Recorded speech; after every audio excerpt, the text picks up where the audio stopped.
O que é pior de um jogo como esse é a gente parar para pensar que a vida não é justa, né? Não querendo filosofar muito, mas já filosofando, esse Grêmio e Bragantino, jogo que terminou há pouco na Arena 1-1, acaba não mostrando de fato o que aconteceu dentro de campo. Porque o Grêmio não fez um mau jogo, na minha opinião, mas principalmente a parte final da partida passou uma impressão pior do que deveria. E inclusive acho que não foi um bom jogo do Mister, né, do Luiz Castro.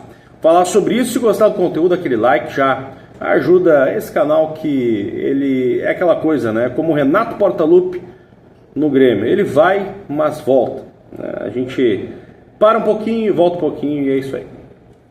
Gurizada, seguinte, o Grêmio começou muito bem a partida de hoje, para quem não viu. Começou já com 1-0 ali nos primeiros minutos, marquei aqui o 6, uma jogada pelo lado direito, cruzamento, e o Carlos Vinícius fazendo gol de cabeça. Aliás, o Carlos Vinícius voltando a marcar, algo que é interessante e importante para um centroavante, né? Tá sempre marcando gols, isso é bastante relevante. E o Grêmio começou muito bem o jogo, atuando numa linha alta, né, de marcação, buscando tirar os espaços da zaga do Bragantino. Isso foi muito interessante, mas isso, somado a uma sequência de jogos em que o Grêmio se desgastou bastante, brigou bastante pelo Campeonato Gaúcho, acabou cobrando um preço bastante alto, principalmente no final do jogo. E a gente vai chegar lá, e eu prometo não me estender muito para isso, né? É importante que a gente diga que o Bragantino também não passou de coitado o jogo inteiro. Anotei aqui, o Bragantino teve 2 gols anulados por impedimentos corretos, mas teve 2 gols que foram anulados e chegou de fora, né? Aliás, um gol anulado do Bragantino, o outro acabou valendo. Estou tentando lembrar por aqui, confiar na minha memória, algo que eu não deveria. O Grêmio teve um gol anulado do Bragantino e depois o segundo acabou valendo. Mas enfim, o que eu quero dizer aqui é que o Bragantino não ficou só esperando o Grêmio. O Bragantino tentou jogar e acabou incomodando. É um time chato, o Braga, né? É um time chato que sempre traz aí alguma dificuldade. E assim, essa foi a tônica do primeiro tempo, algo que ficou mais exagerado no segundo, quando o Grêmio se defendeu um pouco mais, tentou fechar os espaços do Bragantino e apostar num contra-ataque. Qual que é o grande problema de apostar num contra-ataque? É que o Grêmio precisa de peças que saiam em velocidade, peças que possam ser um escape para esse jogo do Luiz Castro. E aí tivemos um problema, um Grêmio sem TT, sem Amuso para o jogo, sem titular, sem um jogador que seria uma possibilidade, né? uma alternativa por ali. Teve que gastar uma ficha, né? O Gabriel Mack jogando como um ponta, o Monsalvia atuando por dentro, e o Enamorado, jogador que vem alternando entre titularidade e ser um reserva da equipe, acabou jogando também. O Grêmio se desgastou muito com esses jogadores logo no começo do jogo. E aí, senhoras e senhores, acabou faltando perna. As alternativas do Castro, e aí esse ponto é importante. Porque eu acho que o Castro foi mal no jogo. Porque as alternativas que ele encontrou para a equipe foi o quê? Colocar o Roger em determinado momento da segunda etapa pelo lado direito, um jogador que eu gosto, mas tem toda a questão de ser um garoto e às vezes não vai tomar as melhores decisões dentro de campo. Ele precisa passar por um processo de maturação.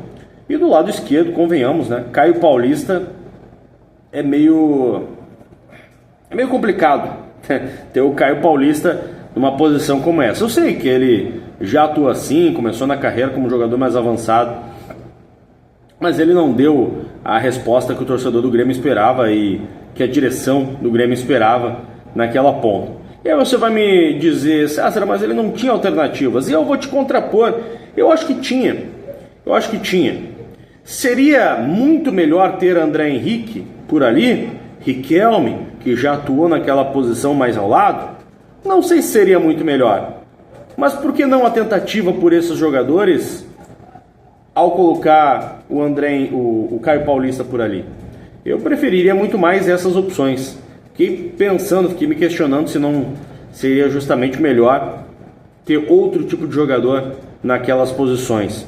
E mesmo no meio-campo, eu estou olhando para o gramado da Arena agora, mesmo no meio-campo, ele colocou o Pérez por ali, a gente sabe que é um jogador mais defensivo, tinha que tirar o Nardoni, eu sei, mas será que não poderia colocar um Riquelme? Será que não poderia colocar um Thiaguinho, colocar a equipe um pouco mais para frente? Eu acho que foi mal o Mister, eu acho que ele escolheu errado no jogo de hoje. E aí aqui a equipe sem perna, tendo que se defender do Bragantino, buscando contra-ataque e não conseguindo ser eficiente, passou uma impressão bem ruim para o torcedor, tanto que a gente escutou algumas vaias aqui no final da partida, e eu acho que os quase 20 mil torcedores que vieram para a Arena no jogo de hoje acabam saindo um pouco frustrados, uma partida que poderia ser bem diferente, ainda mais se a gente lembrar de alguns lances como foi, por exemplo, o do Enamorado, aquele gol inacreditável que ele perdeu, naquele momento do jogo ainda estava 1-0 para a equipe do Grêmio. Rescaldos da partida, acho que o Grêmio volta um pouquinho mais para a realidade, de encarar uma equipe que, apesar de todos os pesares, é mais estruturada como time de futebol que o Internacional, pelo menos nesse momento da temporada. Não estou falando de clube, eu estou falando de estrutura de time, montada por um Wagner Mancini que já vem construindo um trabalho há algum tempo. E o Grêmio volta um pouquinho para a sua realidade de encarar algumas pequenas dificuldades. Ainda acho que o Luiz Castro, ele aos poucos vai encontrando o seu padrão da equipe. E o que a gente tinha como certeza, às vezes pode parecer uma dúvida, mas não é. O meio-campo acho que seguiu uma estrutura que vinha funcionando, e eu acho que mais uma vez deu suas caras, um time que não foi desestruturado no meio-campo, mas faltou essa perna, faltou essa alternativa, faltou até um pouquinho de inventividade para o Luiz Castro poder ser um treinador que chamasse para ele a responsabilidade de ganhar esses 3 pontos em casa, que eram realmente muito importantes para o Grêmio. Para fechar, fica aqui um ponto de interrogação, estou gravando isso aqui exatamente depois do jogo, de tentar entender e saber o que aconteceu com o Gustavo Martins, né? Tomara que não seja nada muito sério, sinceramente. Gosto muito do Carioca, jogador que fez uma excelente partida no jogo de hoje com o Vieri, e eu espero sinceramente que não tenha sido nada grave ali com o Gustavo Martins, mas preocupou um pouquinho a maneira com que ele saiu do gramado, bem chateado do lado de lá, onde estamos por aqui, na cabine do lado leste da arena. Senhoras e senhores, não sei o que vocês acharam aí dessa partida, quero saber, comenta e ajuda das maneiras que vocês sabem que o YouTube gosta que vocês ajudem por aí, tá? Beijo, abraço, aperto de mão, até a próxima.